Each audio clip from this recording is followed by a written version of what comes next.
Thank you very much, Fanish. Hello to everyone and welcome to this discussion on organizational design challenges in India.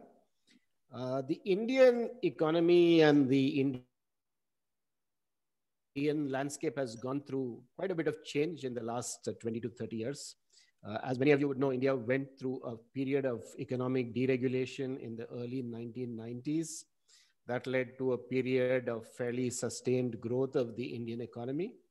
During that time, we saw a lot of different organizations coming into being. We saw more multinational corporations having presence in India. We saw a lot of new Indian companies growing very rapidly at that time, including the entire software and IT industry, which was tiny before 1990, but is a very significant entity today. We've seen, of course, in recent years, as in other parts of the world, we've seen a growth of the startup ecosystem. We've seen ups and downs, of course. I mean, there have been further changes in the Indian economy during the last 1 year, during the pandemic, with the economy contracting quite a bit, and now hopefully growing once again. And of course, during the pandemic, we've also seen lots of changes in the way organizations work. Big move to work from home. Of course, also some period when companies were not really able to do all that they were planning to do. But there's, of course, been a kind of uptake and some return to normalcy in the last few months. So this is the broad context of India in the last 25, 30 years or so. And obviously, during this period, we've also seen a lot of changes in the way organizations are designed and run. Historically, India had largely family-owned conglomerates. And now we have a lot of what might be called professionally run firms, or at least firms which are not run by a single family business conglomerate. But the family businesses, which were at one time thought that they would disappear, that didn't really happen. Many of the family business groups continue to do quite well. Some of the largest businesses in the country, including the Tatas, the Reliance, which is owned by the Ambani family, continue to be very significant players in the Indian economy. So there's been a lot of flux in organizations over this period. What's also interesting is some transitions in the not-for-profit space, which has traditionally been a fairly large sector in India as well. I mean, India has, nobody knows the exact number, but India has hundreds and thousands of non-profits which work in a variety of sectors. This sector has also gone through significant changes in the way it works, in the structure, etc. And of course, one external element which has been a significant influence, apart from the usual elements like technological change, has been the whole element of regulation. So during the last few decades, we've seen major changes in the regulatory environment for non-profits, for-profits, for digital businesses. Just to give you a few very simple examples. For example, if you take the arena of e-commerce, there are still restrictions on doing what is called multi-brand e-commerce. So you can only operate a platform business in India. You cannot operate, actually be in the business of selling itself if you are a foreign-owned corporation. So for example, Amazon in India operates as a platform. It doesn't sell, I mean, at least in theory, it doesn't sell things itself. And if you look at the nonprofit space as well, there has been a lot of interesting hybrid models happening there. You have nonprofits sometimes having a sort of corporate arm and a nonprofit arm working together. The for-profit arm is the market-facing arm. The non-profit arm is the one which tries to get government subsidies and grants and participates in government programs. And often these work together to try and meet the overall objectives of the organization. So whether you take e-commerce or whether you take the NGO sector or you look at some of the other sectors of the Indian economy, I think regulation is certainly one factor which has influenced ownership, design, control, etc. And I think in the years ahead, we will continue to see many of these regulatory challenges confronting Indian organizations. So against this backdrop, I invited four panelists to give us their perspective on the challenges of organization design in India. Let me very quickly introduce our panelists. I'll be first calling upon Professor Abhoy Ojha to speak. Abhoy is my colleague here at IIMB. He teaches organization theory. Like me, he has been at IIMB for quite some time now, almost about 25 years. And he's been a close observer of what's been happening in Bangalore in particular, the IT industry, the multinational R&D centers, a lot of the interesting, exciting innovation work that's going on. And I'm hoping that he will draw on his vantage position here in Bangalore to tell us what's happening in the sectors that Bangalore is famous for. Our second speaker today will be Swatee Sarangi. She heads Organization Learning and Development at Dr. Reddy's lab. DRL is, of course, another iconic company as far as India is concerned. It was one of the pioneers in the Indian pharma industry. Started off by doing extremely well in processes, and generics, which is where Indian pharma companies have traditionally done very well. In the early 90s, when India embraced the WTO and decided to move into removing the restrictions on patenting drugs, DRL also moved into the new drug space under the visionary leadership of Dr. Anji Reddy. And then, of course, now they've sort of pulled back, as far as I can see, at least pulled back a little bit on the new drug front, but they're into a lot of other kinds of innovation in the overall pharmaceutical value chain and continue to be a very important player. So Swatee brings several years in academia, plus some industry experience in the last decade or so. So very interesting combination, and I'm looking forward to her contribution to the panel. Our third panelist today is Mr. K. RamKumar. Ram, again, has an interesting background. If I remember correctly, and I hope I got this right, Ram, you qualified in social work, MSW, is that right? Yeah.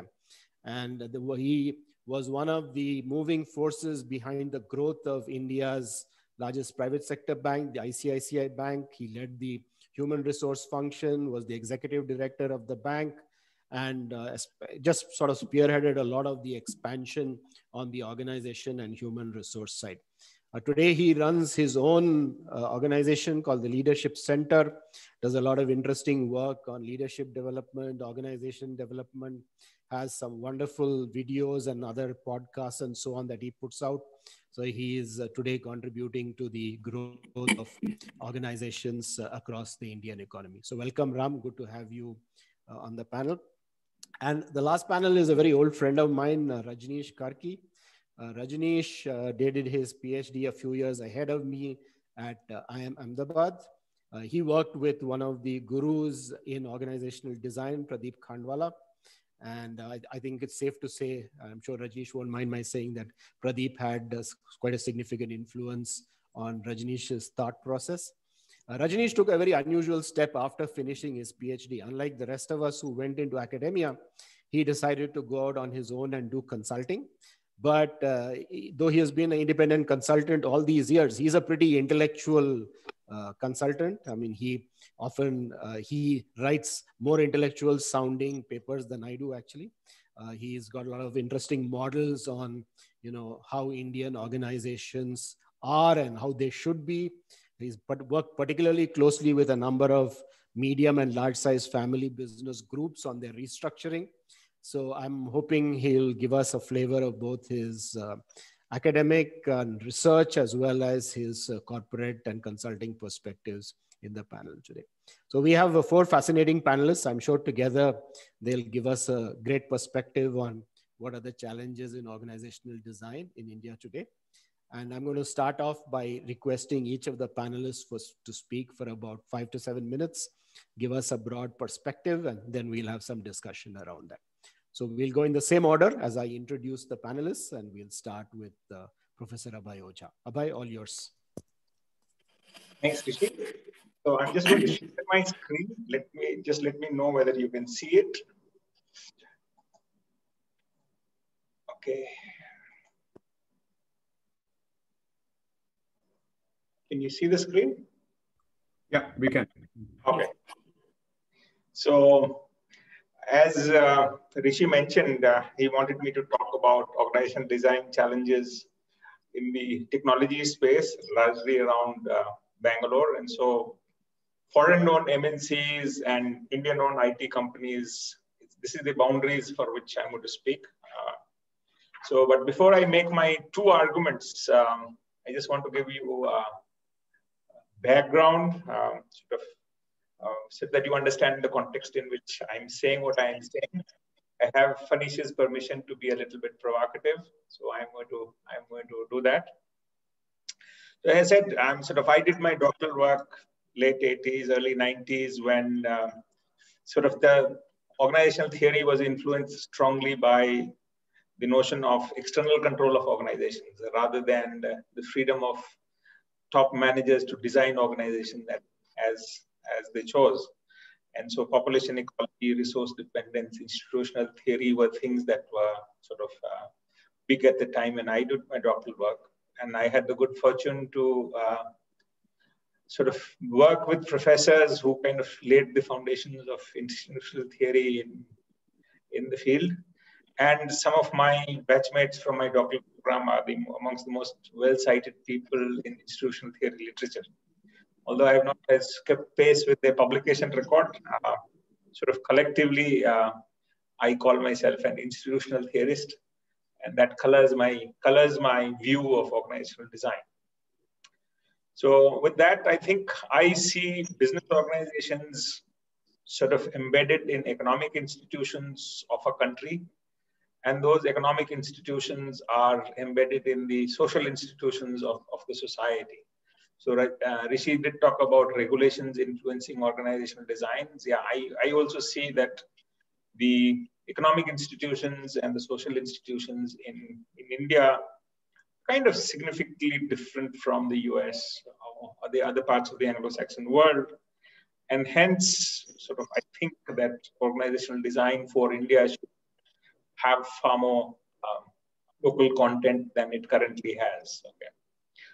The second thing is more recently, I mean, this is not a very old thing, but very recently I have got interested in this whole decolonization literature, where the need for former colonies to develop indigenous frames of knowledge and think for themselves rather than continue to rely on knowledge from the former colonizers, the metropoles. That's kind of influencing me. And so some of my comments kind of will reflect that, okay? So with that context, let me into first slide, which says there's a locus of control is outside India. So within the MNCs in Bangalore and the IT companies out of Bangalore, the whole organizational design locus of control is outside India. I mean, folks here do not have too much control over the way they organize themselves. Okay? So the entities that are here are looking for low cost, high caliber talent rather than markets. So in some sense, the drivers of strategy and the drivers of how they do their work is not here. It's kind of, it's mostly the US, sometimes if the parent organization is from Germany or the UK, the other influences come in. And in terms of organizational design issues, the leadership teams in the Indian arm of these MNCs, by and large, toe the line that comes from headquarters. And so if there is a template that comes out from headquarters, we follow it. Even if we might disagree with it, and in corridor gossip just suggest that, we are implementing things that will not work, but the boss wants us to implement it, so we're going ahead. The second one is the IT firms, almost similar to the MNCs. They are what we call born global, and they have very little market focus, although in recent times it has increased. But they're largely focused on exports. Again, the biggest market happens to be the US, and so US seems to, the thinking in the US influences what happens in the Indian context. So the IT companies are, even the, the certification, MMI certifications, etc., all driven by the need to impress American markets that we are doing a good job. Most people inside would say that this doesn't have had too much of value, but we need to display certification. And also the leaders put foreign in quotes, because a lot of the leaders in the IT company are actually folks of Indian origin who grew up here. A lot of them spent out time abroad. Their thinking has become very American or whatever else it is. When they come here, they do organizational designs top down rather than ground up. The second thing is sort of what I hinted at is that, colonization. So there is a tendency for sort of US-centric universal frames to be applied across. So in the MNC, it's quite natural. So HQ decides the global restructuring programs, and sort of managers in India think they are adopting best global practices, or even if they know that they're not adopting the best practices suitable to the context, do not push back. It's not worth it. What they do resort to is sort of shielding the local practices from global scrutiny. So using some institutional jargon, they decouple the actual operations from the formal system. Again, very similar thing gets mirrored in the Indian IT companies. They kind of adopt apparently universal UN-centric designs and practices. Local managers are kind of diffident. They accept it, go about it. And like the MNCs, they kind of decouple actual operations from the formal systems. So, I mean, somebody might challenge me on that, but if you see the formal systems, as reported, how operations happen and how work gets done, is different from how it actually gets done. And it's so, based on this, I would suggest that to sort of decolonize our organizational design frameworks in India, what would that be? And we have to reduce our dependence on US-centric leadership. And sort of while Japan and China have gotten influence from the US, by and large, their management practices, their organizational design practices are very centered in Japan and China, and they just borrow elements that are relevant to them. Unfortunately, in India, we don't do that. We abandon our Indian element